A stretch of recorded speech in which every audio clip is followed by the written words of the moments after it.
Breaking news చూస్తున్నాం. YCP నేత మాజీ మంత్రి సీదిరి అప్పలరాజు అరెస్ట్ అయ్యారు. తన కుమారుడు ప్రమేయం ఉన్న యాక్సిడెంట్ కేసులో ఆయనను పోలీసులు అదుపులోకి తీసుకున్నారు. ఈ కేసులో సీదిరి అప్పలరాజును A3 నిందితుడిగా చేర్చినట్టు తెలుస్తోంది. ప్రమాద ఘటనకు సంబంధించినటువంటి కేసును తారుమారు చేశారు అన్న ఆరోపణల నేపథ్యంలో పోలీసులు చర్యలు చేపట్టారు. ఘటనపై పోలీసులు దర్యాప్తు కొనసాగిస్తున్నారు.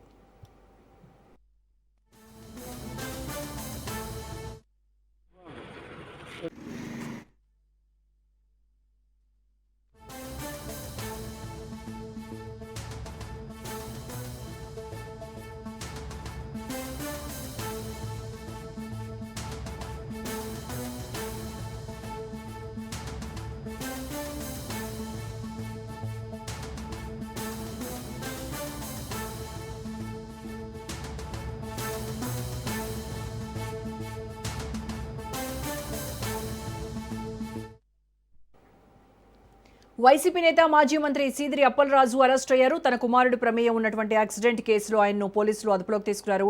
ఈ కేసులో సీదిరి అప్పలరాజును A3 నిందితుడిగా చేర్చినట్టు తెలుస్తోంది. ప్రమాద ఘటనకు సంబంధించినటువంటి కేసును తారుమారు చేశారు అన్న ఆరోపణల నేపథ్యంలో పోలీసులు చర్యలు చేపట్టారు.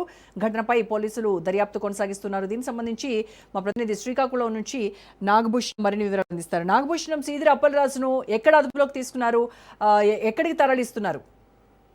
రోజా మాజీ మంత్రి శ్రీధర్ అప్పలరాజుని అరెస్ట్ చేసేందుకు పోలీసులు భారీగా మోహరించారు. వారి నివాసం వద్దకే చేరుకున్నారు. మొత్తం ఇద్దరు DSPలు, 3 SIలు, పోలీసు బృందం అంతా కూడా ఇంటి చుట్టూ ఉండి అక్కడ వారిని అదుపులో తీసుకునేందుకు ప్రయత్నం చేశారు. ఆల్రెడీ అరెస్ట్ కూడా చేశారు. చేసిన తర్వాత కూడా ఇప్పుడు భారీగా కార్యకర్తలు నివాసం వరకు చేరుకోవడంతో పూర్తిగా నిర్బంధించారు. వాహనాన్ని నిర్బంధించడంతో అప్పలరాజుని బయటకు తీసుకెళ్లేటువంటి పరిస్థితి లేకపోవడంతో ఇప్పుడు కొంత నిరీక్షించవలసిన సమయం అయితే కనిపిస్తుంది. అయితే అప్పలరాజుని బయటకు ఎలాగైనా తీసుకువెళ్లాలంటే పోలీసు ప్రయత్నం అయితే కొద్దిగా గట్టిగా చేస్తున్నప్పుడు కూడా కార్యకర్తలు అడుగడుగున అడ్డు తగులుతున్నారు.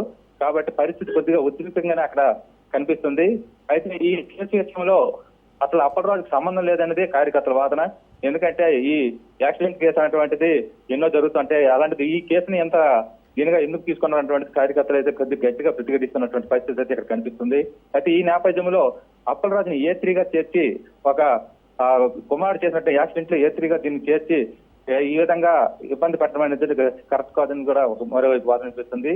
సోంపేట మెజిస్ట్రేట్ ఈ రోజు కూడా వాయిదా వేయడం జరిగింది. బెయిల్ విషయంలో కూడా ముందస్తు బెయిల్కి అప్పలరాజు వెళ్ళడం జరిగింది. దాన్ని కూడా వాయిదా వేయడం జరిగింది. రేపటికి వాయిదా పడి ఈ నేపథ్యంలో వెయిట్ చేయకుండా అరెస్ట్ అత్యావసరంగా అరెస్ట్ చేయవలసిన అవసరం ఎందుకు వచ్చిందని కూడా ఇక్కడ వాదన వినిపిస్తుంది. ఏది ఏమైనప్పటికీ అప్పలరాజుని అయితే అరెస్ట్ చేసి బయటకు తీసుకెళ్లేందుకు పోలీసులు వాహనంపై కూర్చోబెట్టారు.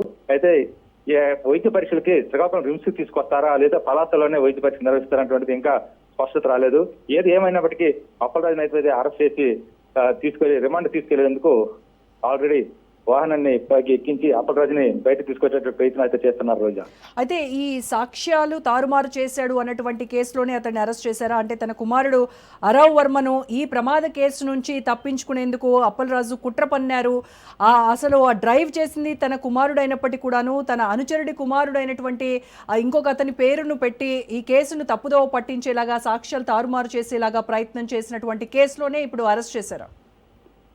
ఖచ్చితంగా రోజా, ఇది యాక్చువల్ గా కేసులో పేరు తారుమారు చేసినటువంటిది అభియోగం.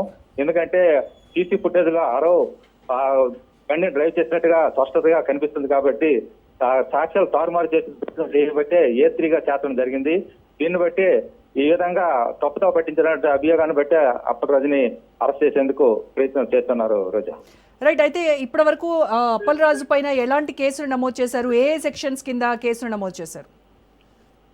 అంటే ఇంకా అప్పలరాజు పై ఎటువంటి కేసు అటువంటిది ఇంకా పోలీసులు అయితే తెలియజేయలేదు. కేవలం అరెస్ట్ ఇప్పుడు చూపించేటువంటి పరిస్థితి కనిపిస్తుంది తప్ప ఎటువంటి కేసులు దీనిపై ఏ విధమైనటువంటి ఇంకా రిమాండ్ పంపిస్తారా లేదంటే స్టేషన్ లో కూర్చోబెట్టి వైద్య పరీక్ష నిర్వహించిన తర్వాత స్టేషన్ లో ఇంటర్గెస్ట్ చేసి మామూలు సెక్షన్లు వేసి పంపిస్తారన్నటువంటిది ఇంకా స్పష్టత రాలేదు.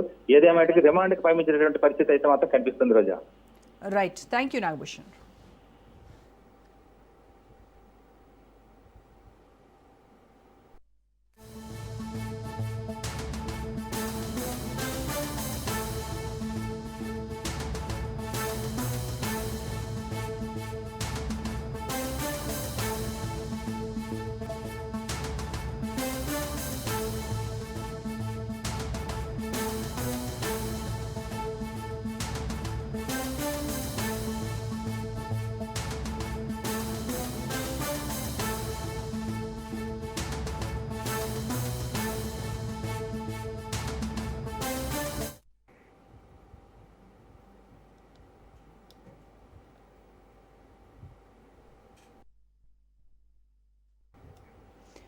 వైసీపీ నేత మాజీ మంత్రి సీదిరి అప్పలరాజు అరెస్ట్ అయ్యారు. తన కుమారుడి ప్రమేయం ఉన్నటువంటి యాక్సిడెంట్ కేసులో ఆయన్ను పోలీసులు అదుపులోకి తీసుకున్నారు.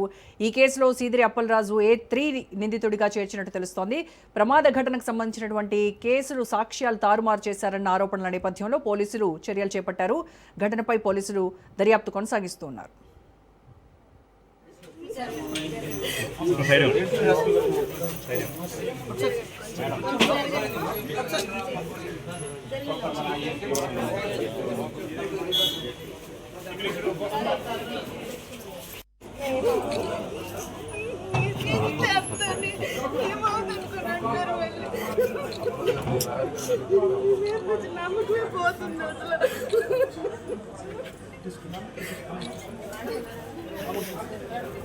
అప్పలరాజు గారి నాయకత్వం, అప్పలరాజు గారి నాయకత్వం, అప్పలరాజు గారి నాయకత్వం. జై జగన్, జై జగన్. సాగర్